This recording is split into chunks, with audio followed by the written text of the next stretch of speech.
Wait. Sa pelikulang Eat, Pray, Love, Bali represented love. The final stop kung saan yung character ni Julia Roberts found balance, connection, and, syempre, love. And it feels correct.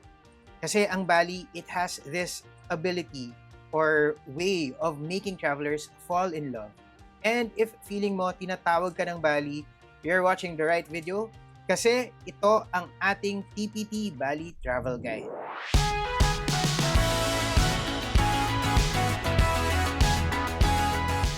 Hey there, poor traveler, we are Vince and Josh, and in this video, we will walk you through the Bali Essentials. Saan ba dapat magstay, ano bang pwedeng gawin, saan pwede kumain, and how to make the most of every moment in the island. Think of it as your personal compass through Bali's chaos and calm. But first, quick background muna tayo. Ang Bali, it's an island in Indonesia situated between Java to the west and Lombok to the east. And isa ito sa 38 provinces ng Indonesia. Bali covers approximately 5,780 square kilometers and it's home to over 4 million people. Ang capital nito and largest city ay Denpasar, located in the southern part of the island malapit sa Kuta. But before embarking on your Bali adventure, i-make sure nyo muna na meron kayo ng mga necessary documents and arrangements.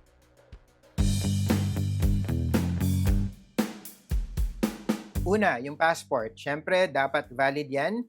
And meron pang at least 6 months na validity beyond your intended departure date from Indonesia. So make sure to check the expiration date. Tayong mga Pinoy, hindi natin kailangan ng visa sa Bali kung ang stay lang naman natin ay 30 days or shorter. Yung ibang countries kailangan, tayo hindi kasi ASEAN tayo. Pero ang kailangan natin gawin is mag-accomplish ng All Indonesia Arrival Card. Ito yung Combined Immigration, Customs and Health Declaration Form ng Indonesia para siyang yung e-travel, kumbaga, sa atin. To do this, visit allindonesia.imigrasi.go.id and isubmit mo doon. By default ay nakabahasa yan, so just click on Languages sa upper right corner, tapos select English. Yung form na to, libre to ha. If yung website kung saan nyo to ginagawa ay china-charge ka, ibig sabihin scam yan. Dapat libre lang to. Pero meron tayong kailangang bayaran na tourist levy. As of 2024, Bali has implemented a mandatory tourist levy of 150,000 rupiah or around 525 pesos per visitor. Yung levy na to can be paid online before arrival or pwedeng pagdating mo doon, meron kasing mga designated payment points sa airport and meron din sa mga seaports. Kung gusto mo magbayad online, visit lovebali.baliprov.go.id and kapag nabayaran mo na, you'll receive a QR code via email. Save mo yan kasi pwedeng hanapin sa'yo yan kapag nasa Bali ka na. May mga random checks din kasi silang ginagawa sa ilang mga popular tourist spots doon. May iba na ang tawag dito ay visa fee, pero hindi ito visa fee. Again, hindi natin kailangan ng visa for Indonesia, iba ito. And let me be clear, yung tourist levy na to ay requirement. Nung pinost kasi namin ito sa Instagram and TikTok, merong mga nagko-comment na, ay, hindi namin to binayaran pero wala namang sumita. Ganon, may mga ganong comment. And it's true na hindi naman to chine-check all the time. Pero required pa rin ito. And again, minsan nga, nagche-check sila. Yung authorities doon, nagche-check sila ng QR code sa mga popular tourist spots. So, hindi mo alam kung kailan ka matcha-tsampuhan. Bayaran mo na lang kasi yun naman yung dapat. Siyempre, dapat meron ka ring cash and credit cards. Most major credit cards naman are widely accepted sa hotels, mga upscale dining establishments and souvenir stores. But note na sa ibang mga smaller shops, merong 2 to 3.5% na surcharge on credit cards. So, cash is still king sa Bali, especially at local warungs. Ito yung mga maliliit na kainan, parang kumbaga karinderya sa atin. Markets, street vendors, and yun nga, yung mga smaller na tindahan. ATMs are widely available in tourist areas like Denpasar, Seminyak, Ubud, and Kuta. But they can be scarce in remote locations. Always carry small denominations too para mas madali yung mga transactions. For consistent internet connection, consider purchasing a local eSIM or SIM card. May mga data packages na mura lang naman and marami namang options. Yung binook namin ay sa Klook and pinick up namin to sa airport na. And hindi kami ever nagka-issue with the speed or reliability. So, kaya namin ma-recommend to. Punta lang kayo sa link sa description ng video na to and sa pinned comment na rin. But if you prefer Airalo eSIM, they offer Indonesia data packages too. Just visit theportraveler.net/eSIM to get started. Madali lang yung install, and kapag ka nagamit mo na siya once, magiging reliant ka na rin dyan kasi ang dali lang talagang gamitin. Before your trip, mag-download ka na rin ng Grab and Gojek na apps for affordable transportation via motorcycle or kotse. Magdala ka na rin ng reusable water bottle kasi yung tap water sa Bali, hindi yan safe to drink. So, kung wala kang refillable water bottle, baka mapapabili ka lagi ng, alam mo yan, bottled water na maliliit. So, para makatipid, ang gawin nyo na lang, punta kayo ng convenience store or supermarket, bili kayo ng malalaking container ng water, tapos i-refill nyo na lang yung water bottle nyo. Magdala rin kayo ng power adapter kasi yung standard sa Indonesia is Type C and Type F. Similar sa Europe, meron niyang dalawang round pins. Ganito yung itsura, makikita nyo sa screen. If wala kayong adapter, best to invest in a universal travel adapter kasi magagamit nyo talaga yan lalo na if nakikita nyo na magta-travel kayo madalas abroad. Meron kaming recommendations dito sa YouTube Shopping. I-click nyo lang yung link sa screen ninyo. We'll also link to them in the description and pin comment. So, merong Tessan na brand and yung mas mahal a little bit is Momax. Dala rin kayo ng portable fan, lalo na kung ang visit nyo ay sa hot and humid months from April to October. Ang equally, marami yan, iba-ibang klaseng fans. Choose one depending on your budget. It can range from 490 pesos tulad nito, ito yung Halo fan nila, to over 1,000 pesos. Ito naman yung itsura ng over 1,000. We'll link to the YouTube shopping pages then in the description and pin comment. And lagi namin itong sinasabi, dapat may travel insurance kayo. Hindi ito mandatory, pero highly recommended to cover medical emergencies, trip cancellations, and lost bags during your stay. Yung teammate namin si Asta, kakauwi niya lang from Bali, and na-cancel yung flight nila. Tapos, kinailangan nilang mag-extend ng trip nila, labag sa loob nila, pero at least may travel insurance sila, so meron silang payout na makukuha. You can get budget-friendly travel insurance from PGA Sompo Travel Joy. Just visit theportraveler.net/protect and use code WORTHIT for a special lower rate. And syempre, for Filipino travelers, before your flight, make sure to accomplish the e-travel form, which is mandatory for anyone exiting the Philippines. Just visit etravel.gov.ph or use the eGov app. Note that this is free of charge too. Meron kasing ibang nasa scam na may bayad yung e-travel. Wala pong bayad ito. Ang merong bayad is yung travel tax, which is 1,620 pesos, pero pwede mo naman itong bayaran sa airport para wala ng additional charges. And for immigration purposes, magdala ka na rin ng copy ng return ticket and proof of accommodation or hotel booking just in case hanapin ng immigration officer. Don't worry, hindi mo kailangan i-memorize lahat ng mga links and recommendations and requirements na minention namin. Makikita mo lahat yan sa ating TPT master list. Punta lang kayo sa theportraveler.net/masterlist.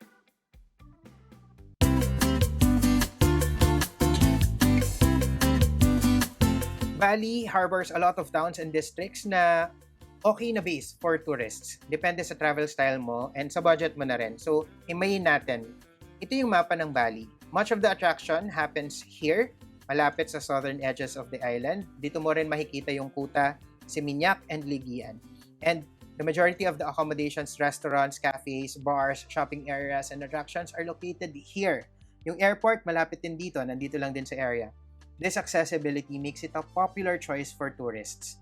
Another good base, though, is Ubud. And while on the map, mukha siyang malapit, 2 hours ang layo niya from Kuta and Seminyak. Mas mahaba pa nga kapag rush hours. So ngayon, let's pin some of the top attractions on the map. Yung UNESCO World Heritage Sites na Taman Ayon Temple and Jatiluwi Rice Terraces, makikita mo yan dito and dito.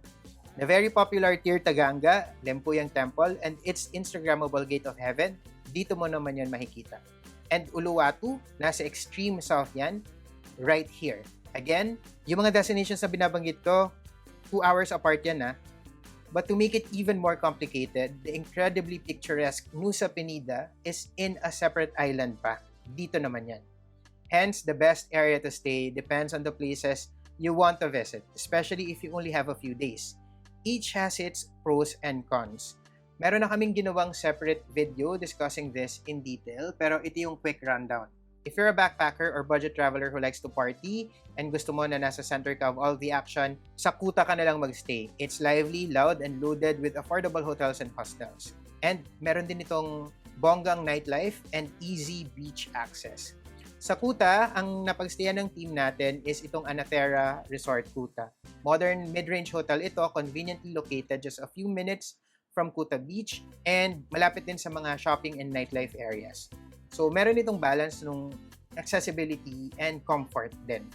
The property features a large swimming pool, meron ding kids pool, may gym, spa, meron ding deck lounge na pwede kang tumambay-tambay. Yung rooms are bright and spacious. Merong mga private balconies overlooking the pool or kung hindi man yung garden. And each room has free Wi-Fi, a minibar, and a flat-screen TV. Mababait din yung staff. It's not the most luxurious option in Kuta but it delivers solid value for money. Pwede kayong mag-book ng deluxe room for 2 for as low as 2,118 pesos per night kung sa Agoda and kasama na yung taxes dyan. So, sulit na, di ba? 2,000 plus. Pero it can go lower if you use our promo code AGODATPT, which will give you 10% off. That's a lot of savings, especially if you're booking expensive hotels or multiple flights kasi it's capped at 100 USD or roughly 5,800 pesos. Ang laking discount niya na. To redeem this code, download and open the Agoda app and on the coupons tab, enter Agoda TPT. All caps dapat. Tapos, pili-pili ka ng hotel, pili ka ng room. Kapag check-out na, enter Agoda TPT again dun sa field, coupons field, para ma-apply yung discount. You can use this code for most hotels on Agoda, although may mga certain exceptions. Kung friends kayo, kunyari barkada, and you're looking for trendy spots, Seminyak naman is the place to be. It has a mix of comfort, convenience, and style, and you're close to great restaurants, shopping, and beach clubs na hindi kasing busy or crowded as Kuta. Pero bustling pa rin naman. In Seminyak, ang natry na namin is itong Grandmas Plus Hotel Seminyak. It's a big hotel pero budget yung mga rooms. Sa peak season, ang room dito can go as low as 1,347 pesos per night. Pero peak season kasi nung bumisita kami, so we paid 2,443 pesos per night. Excellent din yung location nito, just a short walk from the beach. As in, less than 5 minutes, nasa beach ka na. Marami ring restaurants and bars around the area. It's perfect for travelers who want to stay in the heart of Seminyak, pero ayaw magbayad ng premium resort prices. The rooms are compact but modern, equipped with essentials like aircon, free Wi-Fi, comfy naman yung beds. There's also a small swimming pool and an in-house spa. May restaurant din pala sila. If you're an explorer and you want to see much of the island, sa Ubud ka na lang magstay. Its location makes it an ideal base for day tours to the temples, waterfalls, and rice terraces. Sa Ubud, we stayed at Ari Cottages. Very charming na 3-star boutique property tucked just outside downtown. It's very quiet, but it's only a short stroll from popular restaurants, cafes, and shops. Yung best part, right across the road is a supermarket na okay yung mga binibenta. Meron din silang lutong pagkain. Rooms here have terraces that overlook their swimming pools. Yung booking namin comes with daily afternoon tea, pero we didn't get to avail of it. Hindi namin natikman because lagi kaming nasa labas kapag hapon. Ay, meron din silang pinaprovide na insect repellent spray. So, very thoughtful naman sila dyan. And yung staff, very friendly and welcoming din. It's a fantastic choice if you want a stylish, mid-budget stay with a bit of character dito sa Ubud. We paid 4,628 pesos per night. Not bad kasi remember, peak season when we visited. Pero pag off-peak naman, a room here can go as low as 2,430 pesos per night. Gagana rin dito yung Agoda code natin na Agoda TPT. So try nyo lang din. By the way, you don't need to memorize all these hotels ha. Gaya na sabi ko kanina, makikita nyo yan sa thepoortraveler.net/masterlist. Nandiyan lahat ng recommendations natin sa various destinations around the world. Kasama na yung Bali, Osaka, Taiwan, Hong Kong, even domestic destinations meron din. So i-save and i-bookmark nyo na yan para mas madali nyong mahanap kapag may next trip kayo. Okay, going back to our list of best areas to stay. If you're a digital nomad who like a social creative scene, dito ka sa Canggu magstay. It's along the same coast as Kuta and Seminyak pero hindi kasing busy and mas laid back. Expect modern villas, boutique guest houses, and co-living spaces. Kung couple naman kayo on a romantic getaway, kunyari nasa honeymoon kayo or celebrate kayo ng anniversary, book a villa in Ubud or a resort in Nusa Dua or kahit sa Uluwatu. Pero yung choice of accommodation nyo will be crucial here, so always check reviews. Kung family naman kayo, stay in Nusa Dua if you have the budget and you want to be away from the tourist chaos. Pero if yung fambam nyo mas gusto na mas malapit sa more establishments, then Seminyak is a good choice too, in my opinion.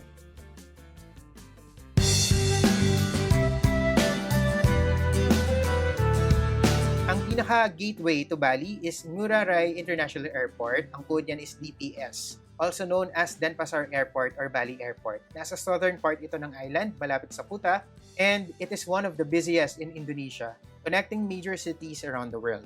Philippine Airlines and Cebu Pacific both fly directly from Manila to Bali and back. Yung travel duration between Manila and Bali is approximately 4 hours. So ganito yung process sa airport. Pagdating mo, upon landing, just follow the signs to the immigration area. Tapos, makikita mo doon, merong mga automated immigration counters. Huwag ka nang mahiyang gumamit nun. Kung hindi gumana, okay lang yan. You'll be instructed to approach the manual counters.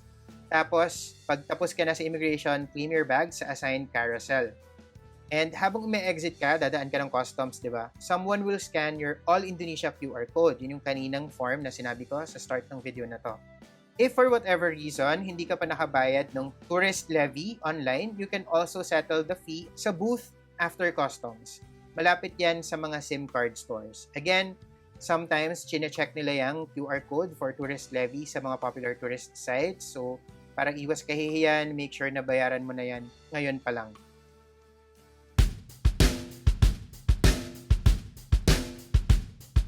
First of all, check if the hotel you book offer free airport transfer so you could take advantage of it. Kung wala, marami ka pa rin namang options. May mga taxi, ride-hailing apps like Grab and Gojek, and pwede ka rin mag-charter ng private car. Ang alam ko walang direct mass transportation option mula dito sa airport. Walang yung direct bus. Correct nyo na lang ako kung meron pala. Sabihan nyo ako sa comment section, pero wala talaga akong nakita. And nag-try din ako maghanap online, pero walang direct akong mahanap. If your destination is Kuta, Legian, Seminyak, or Canggu, in my opinion, Grab and Gojek are the most convenient options. Meron din silang waiting lounges sa airport, and yung fare ay reasonable naman. Especially kung grupo naman kayo, and paghahati-hatian nyo naman yung bayad. So ito yung listahan ng fare and travel time. So, to Kuta, nasa 20 to 30 minutes yung layo niyan, 130,000 rupiah yan or 455 pesos.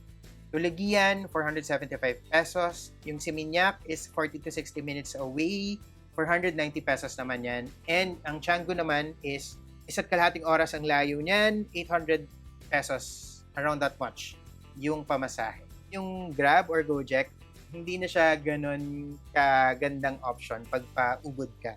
Sa Grab kasi, ang fare is nasa 400,000 rupiah or 1,400 pesos. So, mahal na talaga. Pero, if you're scheduled to arrive in Bali before tanghali, or basta sa umaga, here's what I recommend instead for better flexibility and value for money. Mag-charter ka na lang ng private car. Pwedeng car rental kung marunong ka mag-drive, pero kahit hindi ka marunong mag-drive or ayaw mo lang mag-drive tulad ko, meron namang options na may kasama ng driver. Kapag may kasamang driver, it costs 1,700 pesos para sa isang kotse na good for up to 3 pasahero.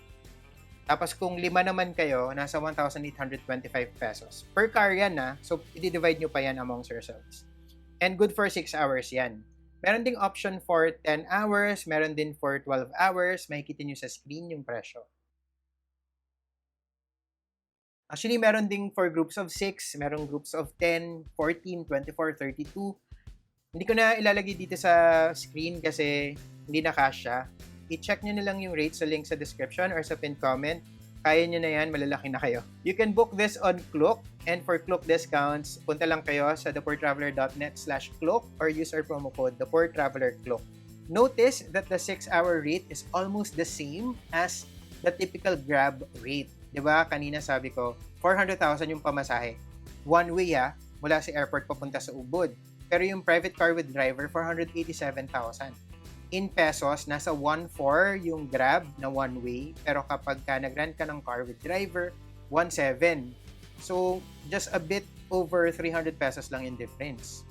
Ang kagandahan nung pag-charter ng kotse, you have total control of the car for the rest of the day. So, kunyari, umaga yung dating mo, pwede ka magpasundo sa airport, ilagay mo yung maleta sa kotse, tapos before ka pumunta sa hotel mo, mag-ikot-ikot ka na para sulit. Yun yung ginawa namin.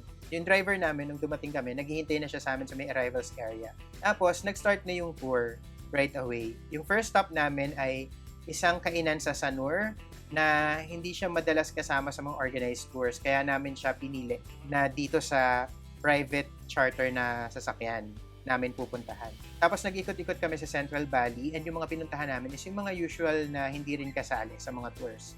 But note na kapag ka private charter with driver, hindi pa kasama yung meals and entrance fees dun sa published rate.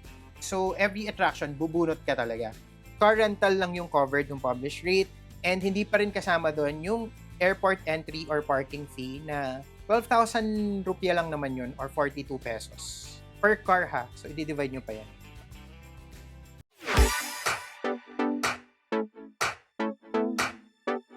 There are two things that you need to be aware of kapag nag-iikot-ikot kayo sa Bali. Una, na malaki ang Bali. Mukha lang siyang maliit sa mapa pero sobrang lawak niya. Getting from one spot to another, say from Kuta to Ubud, can take roughly 2 hours. Mas mahaba pa if you're visiting farther attractions like Limpuyang Temple in the east or Ulundanu sa north. And uso din yung traffic dito sa Bali, lalo na sa southern tourist areas. Sa mapa, meron kayong mahanap na mukhang malapit lang naman. Pero it can easily take an hour or more during peak times. Yung worst na traffic, nangyayari yan around Seminyak, Kuta, and yung road leading to Ubud, especially during rush hours, 7 to 9 a.m. and 4 to 7 p.m. So plan accordingly. Build extra time into your itinerary, especially kung meron kayong fixed appointments like spa reservations, dinner bookings, or flight departures. If you're visiting multiple attractions in a day, especially long-distance ones, yung public transportation, hindi siya masyadong recommended. Very complicated kasi siya, di ba? May mga transfers and unreliable. And it will eat up much of your time. So yung mas realistic kung marami kang pupuntahan ay mag-private charter, gaya ng sinabi ko kanina. Ito yung recommended option namin kasi lumalabas kapag group kayo, mura din talaga siya. Kahit group of 2 lang, mas mura pa rin siyang papatak kesa dun sa mga pre-arranged na tours. Di lalo pa kapag malaking group kayo, di ba? You also have total control of your time and itinerary for 6 to 12 hours, depende sa ibubok nyo. I-discuss nyo lang sa driver kung ano yung pupuntahan. Kasi yung ibang mga attractions, depende sa layo, merong mga surcharges. Marami naman kayong mahanap na ganito online, pero yung binook namin specifically ay ito. Makikita nyo sa screen nyo. And again, link in the description and pinned comment. Kung mag-isa kayo, you can join a group tour instead. Merong mga join-in tours na available naman. Although mas mahirap siyang hanapin kaysa dun sa mga private tours. Mura lang din kasi yung private tours talaga eh. So, parang mas yun yung pinupush nila. Kaya rin siguro medyo traffic din sa Bali kasi puro private tours. Pero merong join-in tours, hindi nga lang siya kasing common. For short distances naman, kayang-kaya na yan ng Grab and Gojek. Sila na yung pinaka-convenient options. Meron ding mga tourist shuttle like Kura-Kura Bus and Perama Bus. Meron ding regular bus like Trans Saribagita. Meron ding Demo or Angkot, yan yung mga local minivans. And meron ding taxi. Pero notorious din kasi yung mga taxi sa Bali na nag-overcharge. Meron din mga scam-scam ganyan. And kung marunong ka namang mag-drive, pwede rin kayong mag-rent ng kotse or motor.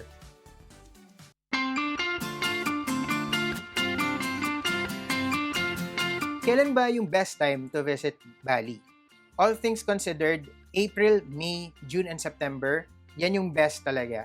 Just before and after the peak season, na yung weather ay kaaya-aya pa rin. Ang dry season ay April to September. Ito yung considered na best time weather-wise. You'll enjoy sunny days, lower humidity, and konti lang yung ulan. Perfect for beach activities, temple visits, and outdoor adventures. Pero yung dry season, nagpipeak yan ng June to August ha. And it coincides with the busiest tourist period. So expect nyo na mas mahal talaga yung accommodations, mas mahaba yung pila sa mga attractions, and mainit. Late September is also okay kasi dito nagsa-start ng mag-thin yung crowd.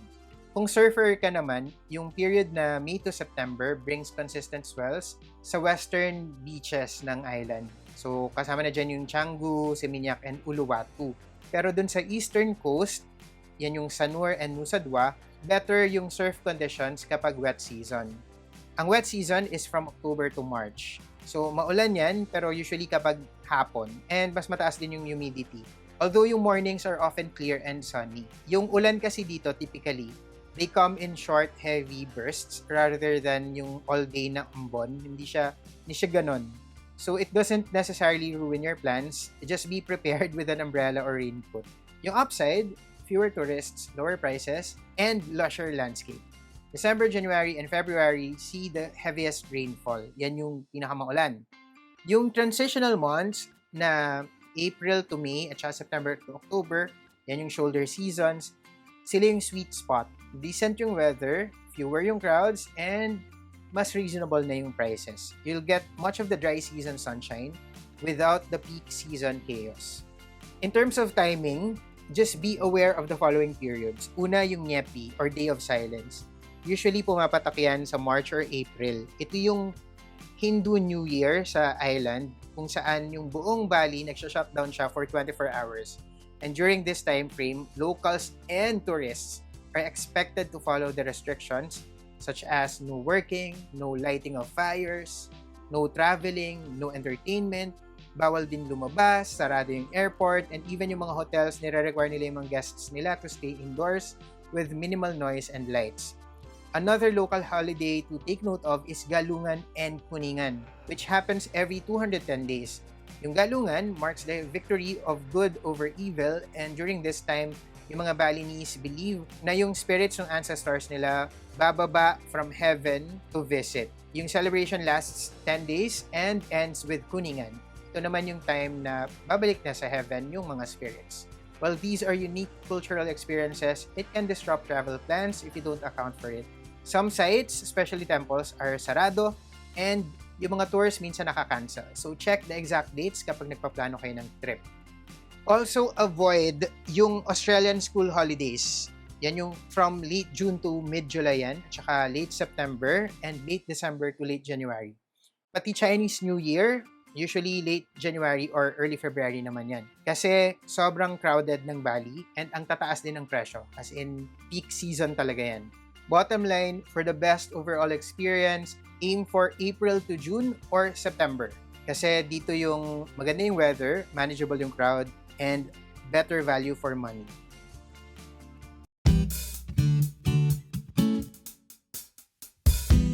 Okay, here are more tips for the poor traveler. First, eat like a local at a warung. Ang warung, yan yung local food stall, usually serving delicious traditional Balinese or other Indonesian dishes at more budget-friendly prices. Makikita mo sila throughout the island and mura talaga siya, makakatipid kayo. Huwag na huwag niyong iinumin yung tap water sa Bali. It is not safe. Kahit pang sipilyo nyo, hindi pwede. Huwag niyong kakalimutan yan kasi Bali Belly is a thing and it's real. Nangyari yan sa akin and hindi siya nakakatawa. But instead of purchasing bottled water again and again, bili na nga lang kayo nung malaking container ng tubig tapos isalin nyo na lang sa reusable or refillable na water bottle nyo. Beware of money exchange scams. Maraming mga unofficial money changers and nag-advertise sila ng attractive rates pero ang bilis ng mga kamay nila, meron silang mga tricks, minsan faulty yung calculators para lang ma-short change ka. Yung iba, i-distract ka mid-count or i-claim nila na kailangan nilang ulitin yung bilang tapos in the process, papalitan nila yung bills. Alam mo yun, nakakalito pa naman yung pera sa Indonesia kasi ang daming zeros. So always use authorized money changers like Central Kuta or BMC or withdraw from ATMs. And don't forget to count your money carefully before leaving the counter and wag kayong masyadong magmamadali. Pero hindi porke ATM matic safe na ha, withdraw only dun sa mga safe na spots. Meron din kasing mga card skimmers, medyo naging problem din yan na ina-attach sa ATMs to steal your information. So use ATMs na nasa loob ng banks kapag business hours and check for anything unusual na naka-attach sa card slot before mo gamitin. And kapag mag-enter kayo ng PIN, make sure na i-cover nyo yung keypad. Kung magre-rent kayo ng kotse or motor or jet ski, take photos of the unit before kayo umalis. Kasi meron ding mga ganyang scam eh. Yung ibang dishonest operators kasi, kapag ibabalik mo na yung sasakyan, i-claim nila na na-damage mo siya, tapos magdademand sila ng payment for repairs, tapos may ipo-point out sila ng mga tama or may mga scratches na hindi mo na-notice before, pero actually, nandun na siya matagal na. So, make sure na i-photograph mo yung scooter or kotse or jet ski na nirent mo from all angles before ka umalis. Document mo any existing damage with the rental shop and rent only from reputable companies na merong mga maaayos na reviews. And syempre, lastly, respect the local customs. Kahit na very touristy talaga yung Bali, it remains religious, conservative, and largely traditional. At temples, know that you must dress modestly within the vicinity. Panoorin nyo na lang yung Bali Travel Mistakes episode natin for more information.